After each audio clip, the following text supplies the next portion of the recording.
안녕하세요. 거북이의 발작부록의 거북이입니다. 한 남자가 있어요. 그는 아주 평범한 대학원생이었는데요. 이 실험을 하고부터는 대학 교수, 건축업자, 수억 달러의 매출을 올리는 CEO 등 하는 일마다 대박을 터뜨립니다. 그의 경이로운 여정은 무려 40년 동안 지속되었고 지금도 이루어지고 있는데요. 그가 한 일은 내맡기기, 즉 자신을 과감히 내려놓고 매 순간 삶의 흐름을 신뢰한 것 뿐이었습니다. 그는 이 내맡기기를 통해 우주는 늘 내 편이고 우주의 계획은 우리 마음이 상상할 수 있는 것보다 스케일이 언제나 훨씬 더 크다는 깨달음을 얻고 이 지혜를 많은 사람과 나누고 있습니다. 오늘은 마이클 싱어의 될 일은 된다와 함께 인생에 경이로움을 주는 내맡기기란 무엇인지 지금부터 이야기해 볼게요. 12km 상공에 떠있는 6인용 자가용 제트기는 홀로 앉아있기에 아주 평화로운 곳입니다. 저는 자연스레 명상에 빠져들었고 마음은 매우 고요해졌어요. 눈을 뜨자 맨 처음 숲으로 들어가서 홀로 명상을 하던 시절에 비하면 상황이 얼마나 달라졌는지가 확연히 실감됐습니다. 저는 여전히 같은 숲에 살고 있어요. 하지만 나 홀로 살던 그곳은 거대한 요가 공동체로 성장했고 저는 삶이 조화를 부려 만들어낸 상장 기업체의 CEO가 되어 있습니다. 이제는 완벽하게 알겠어요. 이토록 큰 기업을 운영하는 것을 포함하여 이 모든 삶의 경험들이 홀로 명상에 매진하던 몇 년간의 세월만큼이나 나를 영적으로 해방시켜 주었다는 것을 말이죠. 헤라클레스가 강물을 흘려보내어 아우기아스 왕의 외양간을 청소했던 것처럼 삶의 세찬 흐름이 내게 남아있던 모든 불순물을 깨끗하게 씻어내주고 있었습니다. 제게 일어나는 일이 마음에 들건 안 들건 상관하지 않고 저는 그저 끊임없이 내려놓으며 무저항을 실천했어요. 바로 이런 마음가짐으로 저는 얼굴 한 번 본 적 없는 유명한 CEO를 만나 그가 제시한 수십억 달러짜리 합병안을 논의하기 위해 텍사스로 날아가고 있습니다. 삶은 내가 원하는 대로 펼쳐지는 법이 없다. 잠시 멈춰 생각해보면 절대적으로 맞는 말이에요. 삶은 무변광대에서 사실 우리에겐 삶에서 벌어지는 사건들을 통제할 힘이 없다는 것이 자명한 사실입니다. 우주는 자그마치 138억 년 동안 존재해왔습니다. 세상의 흐름을 결정짓는 과정은 우리가 태어났을 때 시작된 것도 아니요. 우리가 죽는다고 끝날 일도 아닙니다. 그런 면에서 본다면 매 순간 우리 눈앞에서 벌어지고 있는 일들은 실로 어마어마한 현상입니다. 그건 수십억 년간 서로 얽히고 설키며 작용해온 모든 힘들의 최종 산물이 아닌가요? 우리 주변에서 벌어지고 있는 일은 손톱만큼도 우리 책임이 아닙니다. 그런데도 우리는 이런저런 일이 일어나야 한다며 끊임없이 결정하고 통제하려 듭니다. 그러니 그토록 긴장과 불안과 두려움에 시달리는 것도 놀라운 일이 아니죠. 우리는 모두가 실제로 세상 만사가 자신의 뜻대로 굴러가야만 한다고 믿고 있습니다. 내 앞에 놓인 것이 그 모든 창조력들이 지어낸 자연스러운 산물이라고는 생각하지도 못하죠. 우리는 언제나 눈앞에서 펼쳐지는 현실보다 마음의 생각에 우선권을 줍니다. 우리가 하는 말은 대개가 이런 식이에요. 오늘은 캠핑 가는 날이니까 비가 안 오는 게 좋겠어. 돈이 정말 필요하니 월급을 올려받아야겠어. 어떤 일은 일어나야 하고 어떤 일은 일어나지 말아야 한다는 이 대담한 주장에 과학적 근거가 전혀 없다는 사실을 여러분은 알아차리셨나요? 이것은 순전히 마음이 만들어낸 개인적 호불호에 근거한 것일 뿐입니다. 우리는 자기도 모르게 매사에 이런 식으로 행동해요. 자신의 호불호에 따라 세상이 달라져야 한다고 진짜로 믿고 있는 것처럼 말이죠. 이렇게 살자면 삶이 극도로 힘들어집니다. 우리가 늘 삶과 맞씨름을 벌이고 있는 듯한 기분을 벗어나지 못하는 이유는 이 때문입니다. 그런데 꼭 그렇게 살아야 할까요?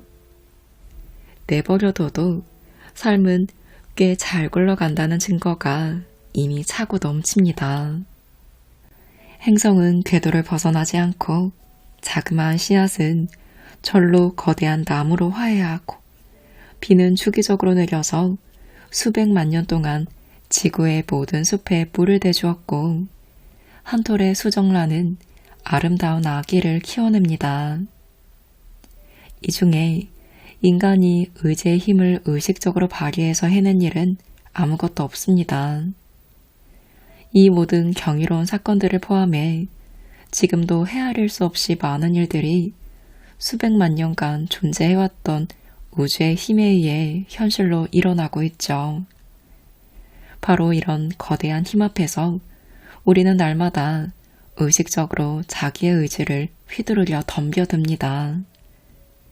자연스럽게 펼쳐지는 생명의 작용이 온 우주를 창조하고 보살펴주고 있을진데 내가 힘을 쓰지 않으면 좋은 일이라곤 하나도 생기지 않을 것으로 여기는 것은 과연 합리적인 생각일까요? 이 이야기는 이런 흥미로운 질문에 대한 본격적인 탐구입니다. 이보다 더 중요한 질문이 어디 있을까요?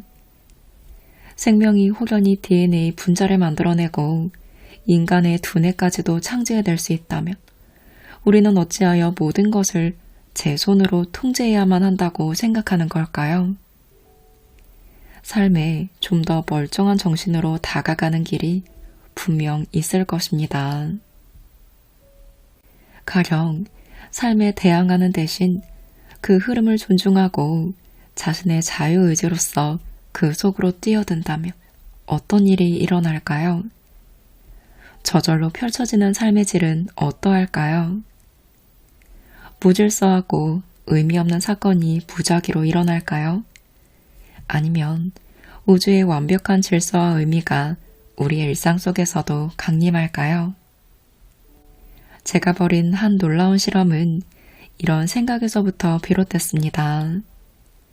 이 실험의 핵심은 아주 간단한 하나의 질문이에요. 마음속에 현실의 대안을 지어내놓고 그것을 내 것으로 만들기 위해 현실과 싸우는 게 나을까요? 아니면 내가 원하는 바는 내려놓고 완벽한 우주를 창조해낸 그 힘에 내맡기는 게 나을까요? 이 실험은 속세를 떠나자는 것이 아니에요. 오히려 삶 속으로 뛰어들어 더 이상 개인적인 욕망과 두려움에 좌지우지되지 않는 자리에서 살자는 것이죠. 더 나은 이름이 없었기 때문에 필자는 이것을 내맡기기 실험이라고 불렀습니다. 그리고 지난 40년간 저는 삶에서 자연스럽게 일어나는 사건들이 나를 어디로 데려가는지를 최선을 다해 지켜보았어요. 그 40년간 일어났던 일은 경이롭다는 말로도 부족합니다. 삶이 산산조각 나기는커녕 오히려 완전히 반대의 상황이 벌어졌어요. 한 가지 일이 자연스럽게 다른 일과 맞물리면서 삶은 내가 전혀 상상하지 못했던 여정으로 나를 인도했습니다. 이것은 그 여정에 관한 이야기입니다. 누군가가 과감하게 자신을 내려놓고 삶의 흐름을 신뢰했을 때 어떤 일이 벌어졌는지를 여러분도 경험할 수 있게 되길 바랍니다. 하지만 한 가지 분명하게 짚고 넘어가야 할 것이 있어요. 여기서 말하는 내맡기기란 의지 없이 넋놓고 사는 것을 의미하지 않습니다. 40년에 걸친 이 이야기는 결국 내가 하고 싶은 일이 아니라 삶이 펼쳐내는 일들을 안내자로 삼아 내 의지를 발휘했을 때 일어난 일들에 관한 이야기입니다.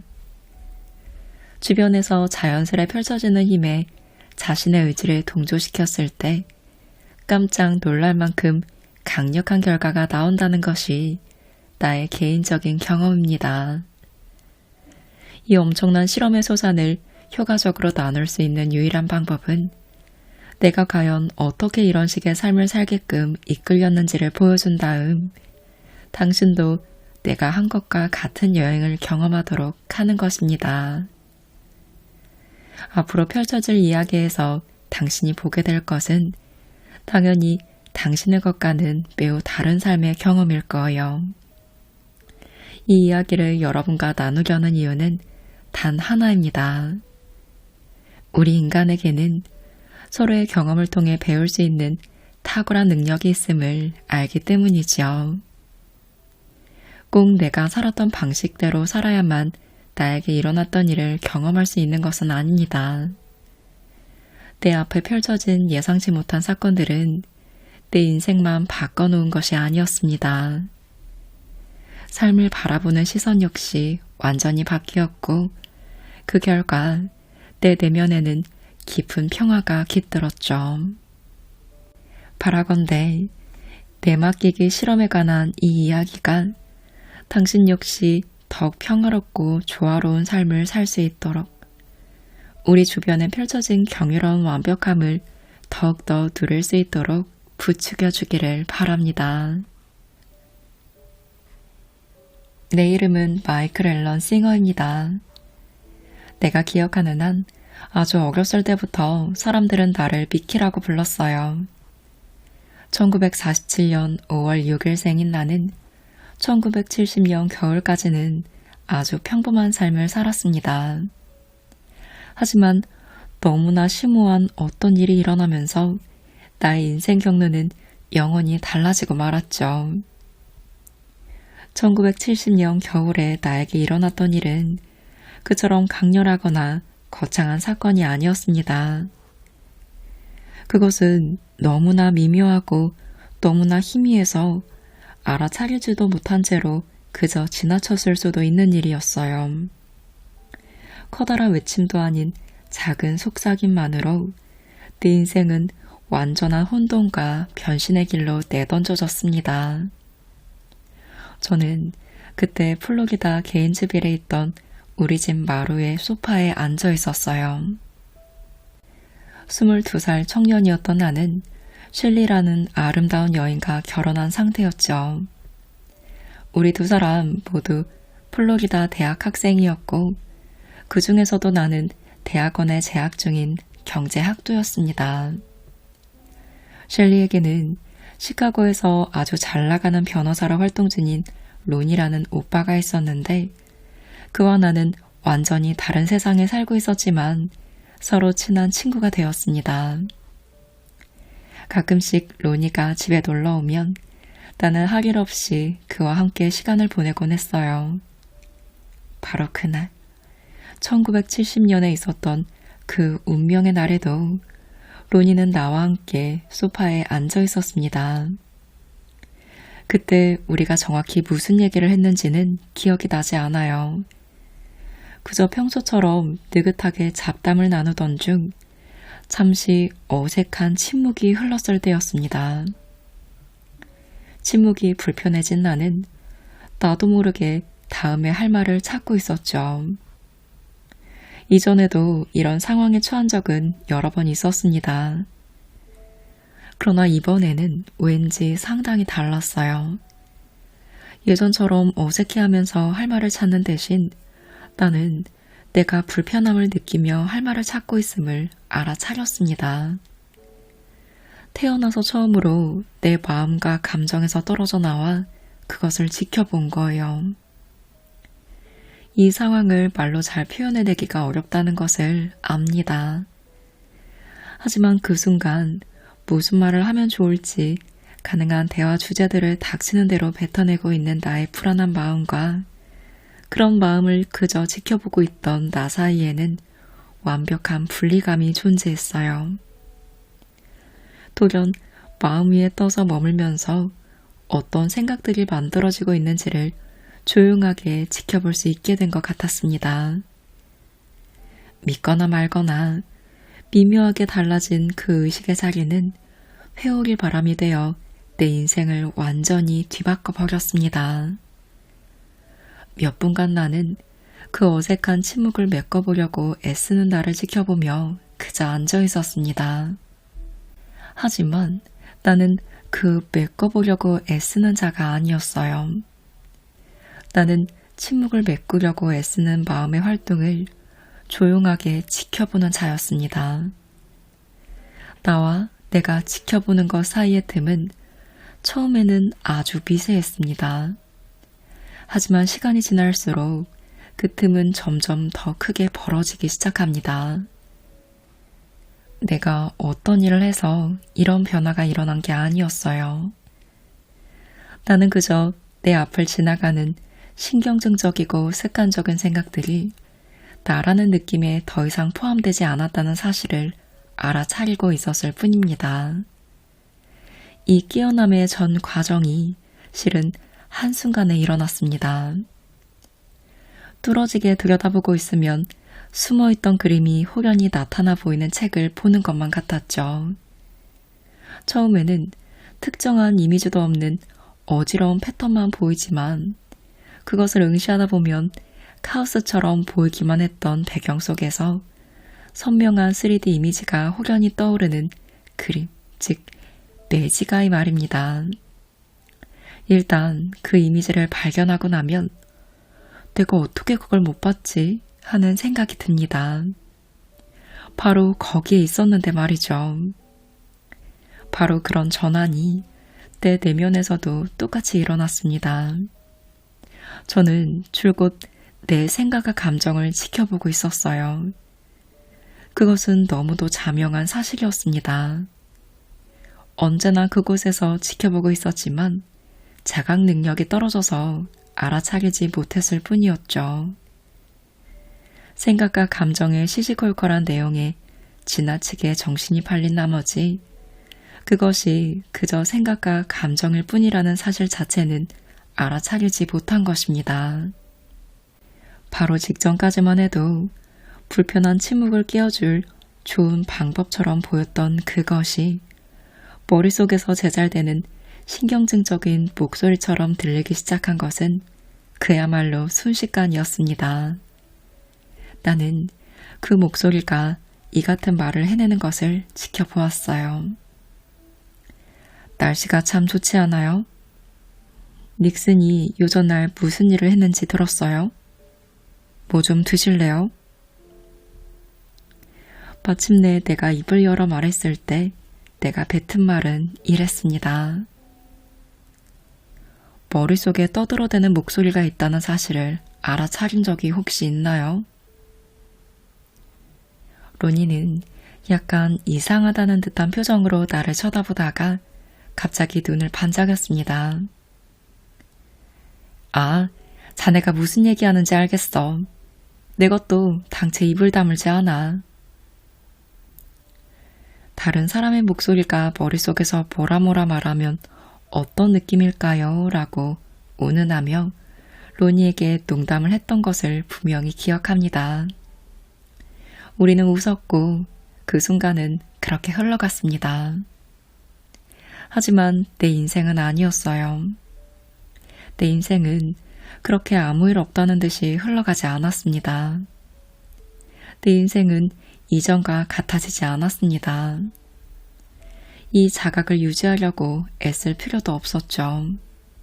이제는 그것이 나였습니다. 나는 끊임없이 마음속을 지나가는 생각을 지켜보는 존재였어요. 동일한 자각의 자리에서 나는 끊임없이 요동치는 감정의 물살이 가슴을 지나가는 것도 지켜보았습니다. 샤워를 할 때면 몸을 씻고 있을 때 그 목소리가 기어코 무슨 말을 뱉고야 마는지를 지켜보았어요. 누군가와 대화를 하고 있으면 상대가 하는 말은 듣지 않고 내 차례에 무슨 말을 할지 궁리하고 있는 그 목소리를 지켜보았습니다. 수업에 가면 이번 강의의 결론이 무엇인지 맞춰보려는 식으로 교수님보다 한 발 앞서 생각하려고 애쓰고 있는 마음의 게임을 지켜보았습니다. 말할 필요도 없이 나는 오래 지나지 않아 이 새롭게 발견한 머릿속의 목소리에 정말 짜증이 나기 시작했습니다. 그건 영화관에 앉아있는데 바로 옆자리 사람이 한시도 쉬지 않고 계속 떠들어대는 것과 같았죠. 이 목소리를 관찰하고 있다 보니 내 존재 내면 깊은 곳에 무엇이 그 입을 다물게 하고 싶어 했습니다. 이 목소리가 멈추면 어떤 기분일까요? 나는 내면의 침묵을 간절히 원하기 시작했습니다. 저 첫 번째 경험이 있은 지 며칠 만에 내 삶의 패턴은 변하기 시작했어요. 친구들이 놀러와도 더 이상 즐기지 못했습니다. 사람들과 어울리는 일은 마음을 잠재우는 데 도움이 되지 않았어요. 나는 양해를 구하고 집 근처 숲속으로 나가기 시작했습니다. 나무 사이의 공터에 앉아 그 목소리에게 조용히 해달라고 말했어요. 당연히 먹히지 않았죠. 어떤 방법도 소용이 없는 것 같았습니다. 목소리가 말하는 주제는 바꿀 수 있어도 말 자체를 일정 시간 이상 멈추게는 할 수 없었어요. 내면의 침묵을 원하는 내 마음은 갈망을 넘어 불같은 열정이 되었습니다. 나는 목소리를 지켜보는 게 어떤 것인지를 알았어요. 하지만 그 목소리가 완전히 멈춘다는 게 어떤 것인지는 알지 못했습니다. 하지만 진짜 상상도 할 수 없었던 것은 내가 곧 떠나게 될 대변혁의 여정이었습니다. 그로부터 수개월이 지나고 저는 여전히 홀로 내면을 탐색하는 중이었어요. 전혀 예상치 못한 곳에서 도움의 손길이 도착하리라는 사실은 짐작도 못한 채 말이죠. 저와 같은 박사과정 학생 중에 마크 월드만이라는 친구가 있었어요. 그는 영민한 젊은 청년으로 온갖 종류의 책을 섭렵하는 열혈 독서가였죠. 다른 사람들과 마찬가지로 마크 역시 내가 목소리에 대해 이야기하는 것을 들었습니다. 어느 날 그가 도움이 될지 모르겠다며 책 한 권을 건네주었습니다. 필립 카플로가 쓴 선의 새 기둥이었습니다. 이 책을 훑어보기 시작했는데 몇 분 지나지 않아 이것이 내면의 그 목소리를 다루고 있는 책임을 단박에 깨달았습니다. 심장이 쿵 하고 떨어졌어요. 숨을 쉴 수가 없었죠. 분명 이 책은 목소리의 주절거림을 멈추는 법에 대해 이야기하고 있었습니다.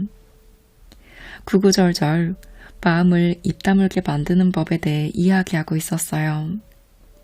책에서는 마음의 배후에 있는 자를 참자라는 용어로 지칭했습니다. 내가 그토록 찾고 있던 것을 드디어 찾은 거예요. 나는 마음의 목소리와 자신을 동일시하지 않고 그 목소리를 지켜볼 줄 알게 된 사람들이 어딘가엔 분명히 있을 거라고 확신했었습니다. 그런데 이 책은 수천 년에 걸쳐 내려온 목소리에 대한 지식을 담고 있을 뿐만 아니라 그 목소리로부터 해방되는 길까지 분명히 기술하고 있었습니다. 마음의 소나기로부터 스스로를 해방시키는 방법에 대해 논하고 있었어요. 너머로 가는 법에 대해 논하고 있었습니다. 말할 것도 없이 나는 경외감에 푹 빠졌습니다. 내 인생에서 한 번도 느껴보지 못한 깊은 존경과 경외심을 이 책에게 느꼈죠. 선의 새 기둥이 말하는 바는 매우 분명하고 명료했습니다. 마음에 관해서 읽고 말하고 생각하기를 멈추고 그저 그것을 조용히 침묵시키는 데 필요한 일을 하라. 그 필요하다는 일 역시 모호하지 않고 명확했습니다. 바로 명상이었어요. 사실 명상에 대해 알기 전부터 나는 홀로 앉아 목소리의 말을 멈춰보려고 노력했습니다. 하지만 그 노력이 통한 적은 한 번도 없었죠. 하지만 이 책은 이미 수천 명의 사람들이 효과를 본 확실하게 믿을 만한 방법을 제시하고 있었습니다. 조용한 곳에 앉아서 호흡이 들고 나는 것을 지켜보며 머릿속으로는 무 소리를 반복하여 읊으라. 이것이 끝이었습니다. 이것을 매일 조금씩 시간을 늘려가며 실천하기만 하면 되었습니다. 저는 혼자서 이 명상을 시작했어요. 적어도 내가 이해한 바로는 일단 실천하는 것이 명상의 핵심이었습니다. 처음에는 매일 15분에서 20분간 앉아 있었어요.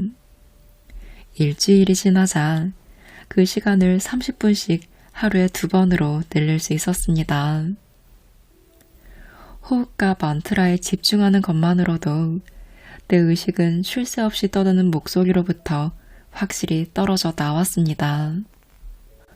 머릿속으로 무 소리를 내고 있으면 목소리는 더 이상 평소처럼 그 모든 정신나간 소리들을 짓거리지 못했습니다. 나는 곧 이 연습이 좋아지기 시작했고 명상 시간이 빨리 오기만을 기다렸어요. 내 삶은 매우 단순했습니다. 명상을 하고 요가를 하고 정기적으로 수업을 나가는 게 전부였어요. 1971년 여름이 다가오고 있었습니다. 수업으로부터 해방될 날도 다가오고 있었죠. 대학원 2년차였던 나는 수업에 꼬박꼬박 나가지는 않았지만 그래도 성적은 높게 유지하고 있었습니다. 저는 기말 시험과 보고서에서 좋은 성적을 거둘 수 있을 만큼만 공부했어요. 나의 여름 계획에는 의문의 여지가 없었습니다. 오로지 더 많은 명상과 요가, 그것뿐이었죠. 다만 한 가지 의문이 있었으니 그것을 어디에서 할까 하는 것이었습니다.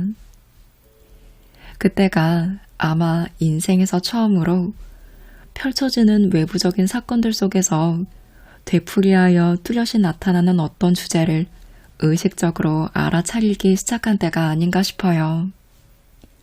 그 일은 친구 한 명이 뜬금없이 멕시코에 가본 적 있냐고 물어본 데서 시작되었습니다. 그는 멕시코가 얼마간 지내기에는 참 좋은 곳이라고 소개했어요. 그 후 바로 얼마 뒤에 서점에 갔다가 누군가가 바닥에 놔두고 간 멕시코 여행 안내서에 걸려서 말 그대로 고꾸라지고 말았습니다. 이것이 저로 하여금 진짜 잠시 여행을 가는 것도 괜찮겠어. 멕시코로 가는 것도 좋겠네 하고 생각하게 만들었죠. 마지막 결정적인 계기는 주유소에서 기름을 넣을 때였습니다. 제가 쓰고 있던 주유기 위에 누군가가 놓고 간 멕시코 지도가 떡하니 올려져 있던 거예요. 이 정도면 충분한 신호였습니다. 저는 멕시코로 떠나기로 했어요. 사실 어디로 갈지는 몰랐습니다. 멕시코는 꽤 큰 나라니까요. 하지만 당시의 내 마음 상태로는 어디든 상관없었습니다. 저는 일단 떠난 뒤 상황이 펼쳐지는 대로 흘러갈 생각이었어요. 친구들과 가족은 아무 목적도 없이 혼자서 멕시코로 간다는 사실에 못 믿어 했습니다. 노상 강도를 조심해야 하네, 낯선 사람은 상대하면 안 돼 등등의 경고와 걱정이 쏟아졌죠. 제 스페인어 실력은 교실을 벗어나지 못하는 수준이었습니다. 어설프게 알아서 오히려 위험할 수 있는 스페인어 실력 외에는 아무것도 없이 저는 멕시코로 향했습니다. 운전하는 동안 뱃속에서 내는 무 소리와 호흡에 주의를 집중했어요. 머리에서 제잘거리는 그 목소리를 종일 듣는 것만큼은 절대로 피하고 싶었습니다. 매일 밤 숲속에 차를 세우고 명상을 한 뒤 그곳에서 잠을 잤습니다.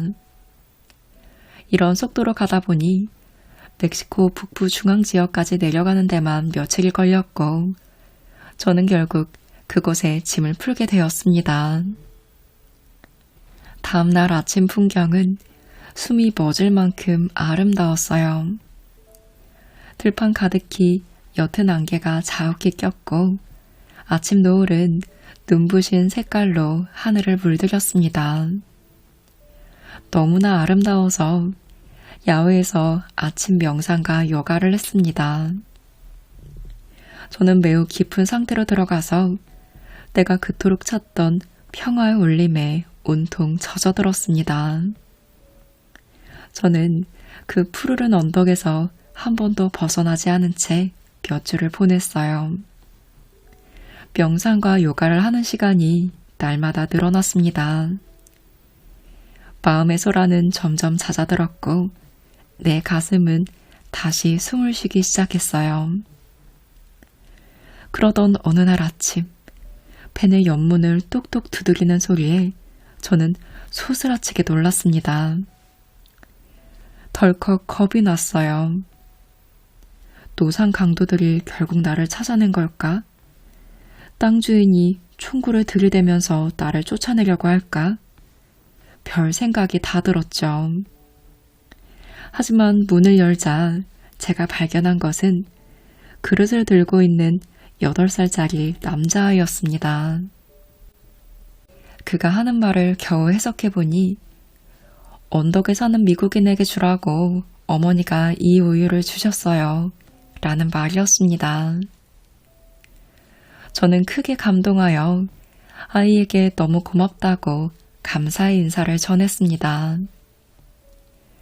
평소에 늘 그러던 것처럼 최악의 상황을 상상했건만 사실 그것은 멕시코 오지의 이름 모르는 어떤 사람이 베풀어준 친절이었습니다. 저는 머릿속의 목소리가 날 세뇌해 놓은 것처럼 삶이 그토록 불안하고 위험한 것이 아니라는 사실을 조금씩 배워가고 있었어요.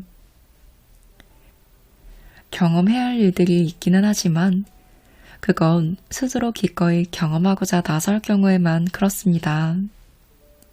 가장 중요한 것은 그것이 내 기억으로는 삶이 펼쳐내는 사건들의 흐름에 자신을 내맡긴 최초의 일이었다는 사실입니다. 따져보면 차를 세워두고 몇 주 동안 홀로 명상할 그 완벽한 장소를 내가 미리 찾아 나서서 물색해 놓은 것은 아니지 않나요? 남자아이의 그 친절한 방문은 말할 것도 없고 말이죠. 그것은 삶이 내게 베풀어준 것이었습니다. 저는 그저 흐름을 따라갔을 뿐이죠. 저는 점차 이 모든 경험을 삶이 주는 선물로 바라보기 시작했습니다. 그 후 내면의 자유를 향한 나의 여정은 모두 명상을 중심으로 돌아갔습니다. 저는 깊은 평화와 고요를 한껏 맛보기 위해 명상을 통해 내면으로 들어갔어요. 그것은 효과가 있었습니다. 어느 정도까지는 말이죠. 저는 몇 시간이고 앉아서 에너지의 아름다운 흐름이 나를 위로 끌어올리는 것을 경험할 수 있었습니다. 하지만 내가 그토록 가고 싶어하는 곳에 도달하기에는 아직 뚫지 못한 벽이 있었어요. 게다가 자리에서 일어나 움직이기 시작하면 마음은 언제나 제자리로 되돌아왔습니다. 저는 도움이 필요했고 그것은 어느 날 날벼락 같은 깨달음을 통해 왔습니다. 어쩌면 제가 잘못된 방식으로 접근해 가고 있는 것일 수 있다는데 생각이 미친 것입니다. 끊임없이 마음을 조용히 잠재움으로써 나를 해방시키려고 할 것이 아니라 마음이 그렇게 소란스러운 이유를 먼저 물어봐야 하는 것이 아닐까요? 마음을 그렇게 제잘거리게 만드는 배후의 원인이 무엇일까요? 만일 그 동기를 제거할 수 있다면 싸움은 끝날 터였습니다. 이 깨달음 덕에 저의 수행은 완전히 새롭고 흥미로운 차원으로 접어들었습니다. 내면을 잘 살펴보니 제일 먼저 눈에 띄는 것이 하나 있었어요.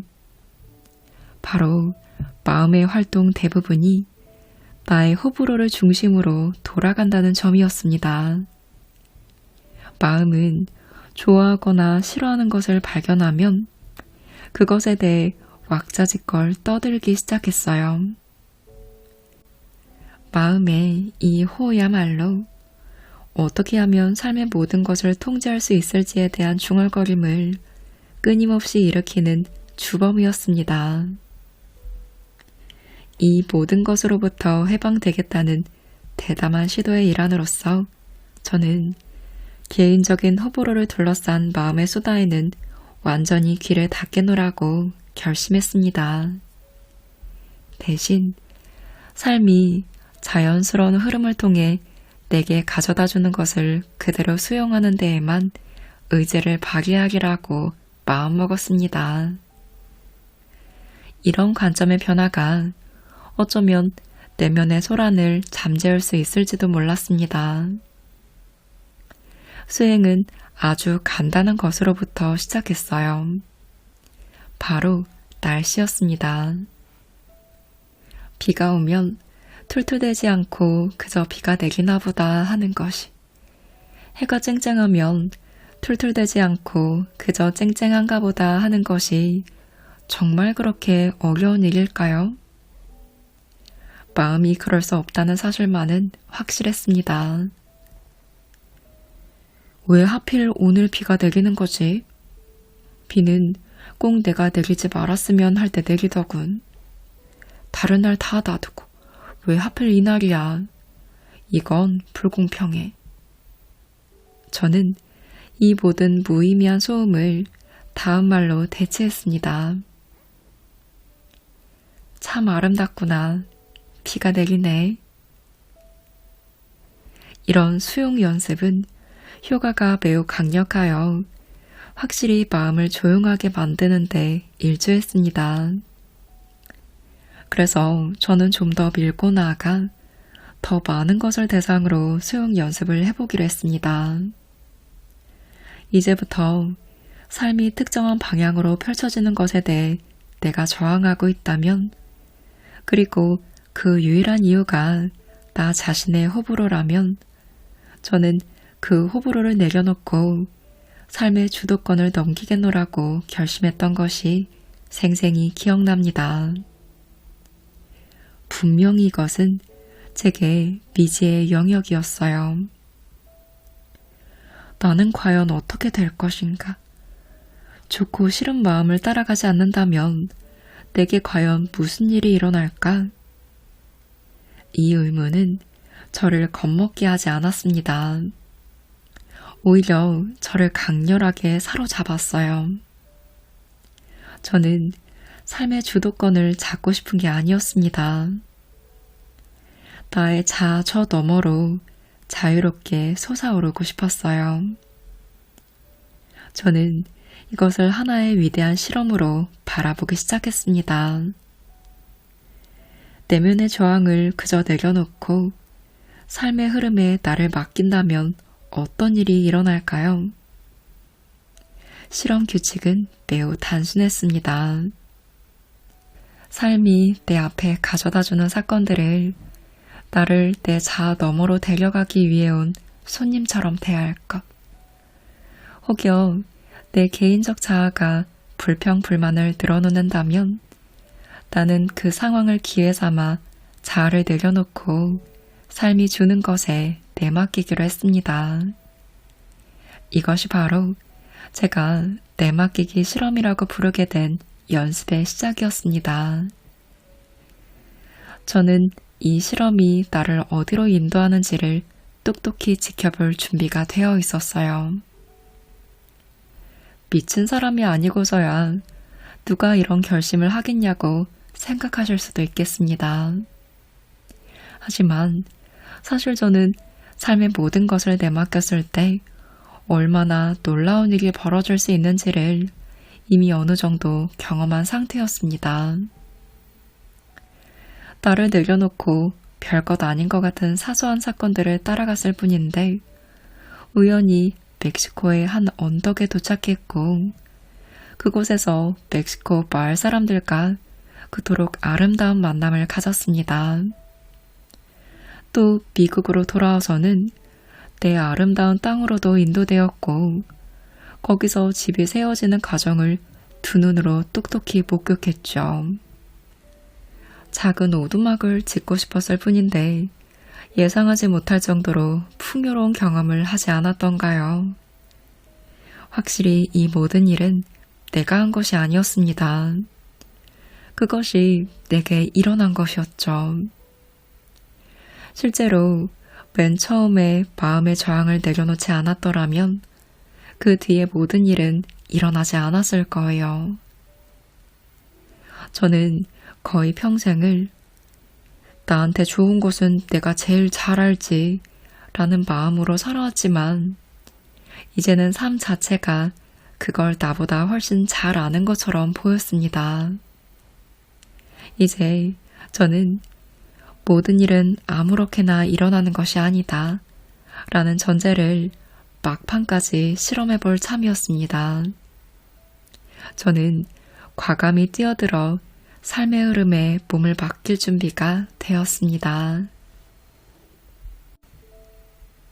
내맡김. 이 얼마나 강렬한 단어인가요? 그것은 약하고 겁쟁이 같은 생각을 불러일으킬 때도 많았습니다. 저의 경우 보이지 않는 손길을 따라 미지의 세계로 들어갈 만큼 용감해지기 위해서는 그야말로 제가 갖고 있는 모든 힘을 다 쥐어짜내야 했죠. 그리고 저는 그렇게 했습니다.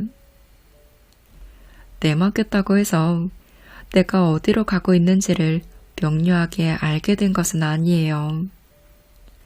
하지만 내맡긴 덕분에 한 가지 영역에서만큼은 아주 명료해졌어요. 이제 내 삶을 이끄는 것은 내 개인적인 호불호가 아니라는 사실이었습니다. 좋고 싫은 마음이 내게 미치는 강력한 힘을 내려놓음으로써 저는 그보다 더 강력한 힘, 바로 삶 자체에다 내 삶을 내맡겼습니다. 이 성장 단계에서 저는 내맡기기 수행이 실제로는 확연히 구별되는 두 단계로 이루어진다는 사실을 알 수 있었습니다. 첫째, 가슴과 머리에서 형성되는 호불호 반응을 내려놓습니다. 둘째, 그렇게 얻어진 명료한 시선으로 내 앞에 펼쳐지고 있는 상황을 바라봄으로써 지금 삶이 내게 무엇을 요청하는지를 봅니다. 호불호의 반응에 영향받지 않는다면 여러분은 무엇을 하시겠나요? 그 심오한 안내를 따라가다 보면 삶은 개인적인 호를 따를 때와는 매우 다른 방향으로 나아갈 것입니다. 그것만은 분명하게 말할 수 있어요. 이 깨달음은 내 영적인 삶과 세속적인 삶 모두의 굳건한 기반이 되었습니다. 오늘은 마이클 싱어 저자의 될 일은 된다와 함께 했습니다. 내맡기기 실험이 어떻게 보면 꽤 무모하고 쉽게 할 수 없는 도전인데요. 아주 용기 있게 저자는 실행했고 그에 대한 40년간의 이야기가 이 책에 생생하게 담겨 있어요. 명상과 내맡기기의 이론도 있지만 이것을 직접 체험한 저자의 이야기 위주로 내용이 전개가 되어서 좀 더 몰입감 있게 읽으며 내맡기기에 대해 알아갈 수 있었습니다. 여러분은 어떠신가요? 보통 나의 호불호에 따라 내가 생각하는 일도 망설여지고 생각이 많아지잖아요. 그래서 머릿속이 시끄러운 거였고요. 이것을 어차피 우주는 내 편이니까 다 알아서 맡긴다 생각하고 좋든 싫든 자연스레 주어진 일을 한다면 내가 생각한 것보다 훨씬 더 놀라운 일들이 일어난다는 건데요. 이것이 저에게는 굉장히 마음이 든든해지는 이야기였어요. 왜냐면 지금 내가 힘들고 위기에 있더라도 멈추지만 않는다면 삶이 완전하게 이끌어준다는 거잖아요. 내가 평소 너무 좋고 싫음에 중점을 두고 생각하며 행동하지 않았나 삶을 되돌아보는 계기도 되었습니다. 여러분도 기억해 보세요. 지금 우리의 삶은 그대로 완벽합니다. 일이 내 뜻대로 안 된다면 그저 내맡기고 지켜보세요. 삶이 좋은 방향으로 알아서 흘러갈 거예요. 그걸 함께 경험하는 오늘이기를 바랍니다.